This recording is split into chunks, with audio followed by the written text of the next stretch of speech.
in this talk we look at the clinical diagnostic criteria for NMOSD and some of the core clinical characteristics and what their clinical and radiological features are. So for example, we go through, in particular for optic neuritis in NMOSD, that this is typically bilateral.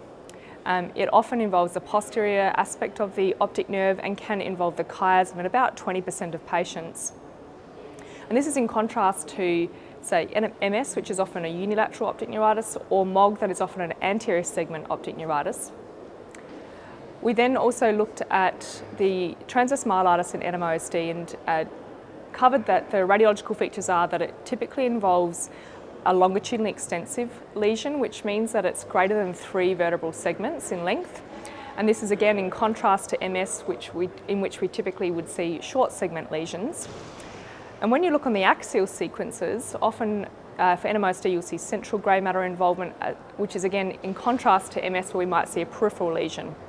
Some other radiological features that we cover in the talk are things like bright spotty T2 lesions and ring enhancing lesions that are characteristic for NMOSD.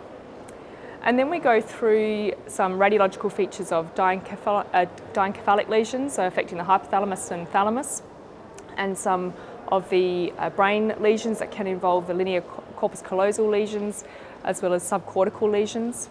And then finally we also talk about area prostrema lesions, which are really unique to NMOSD because they often involve discretely the dorsal medulla, so the area prostrema, and are associated with a really characteristic clinical phenotype of recurrent nausea, vomiting and hiccups for often more than a couple of days and sometimes stretching into weeks and months.